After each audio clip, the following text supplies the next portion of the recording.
Good morning. Ngasigi message ka adagi timing adagi kay sum tawba yage habdo ay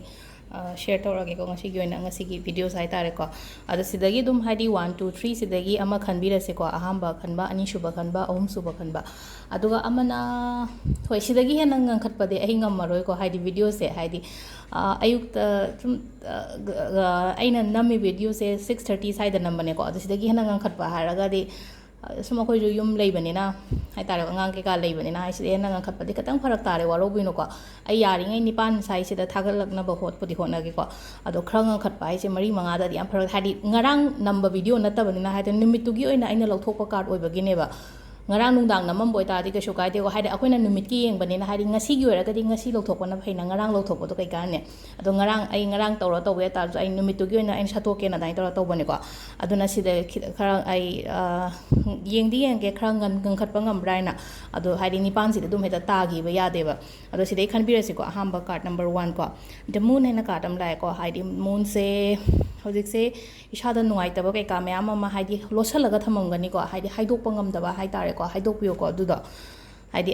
ai gi manungda leiba pot haidi hide tawraga thamiba pot kumba hai tare ko adudo haidi nang share tawthokpiyo nangi namanabi gumba nang na thajaba mi gumba da share tawpiyo ko adugi pota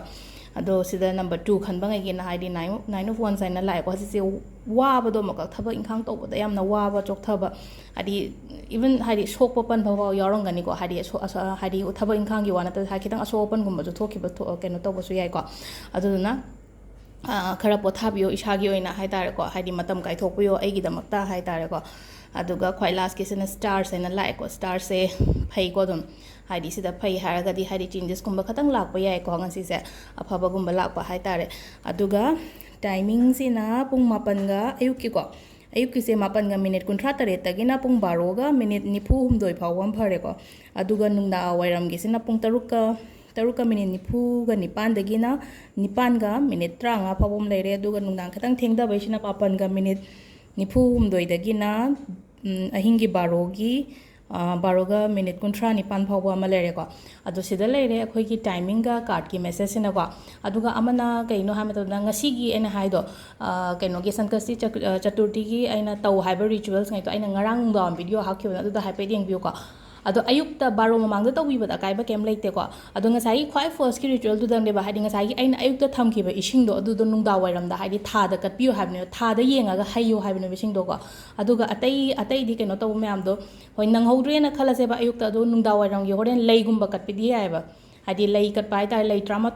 trauma thoi kat loka haba do hadi nungda wairam hai tangai phadre hai keno taw da baro se nang dre na khala se ba ngasai gi kwa mana duga keno duga ko akoi gi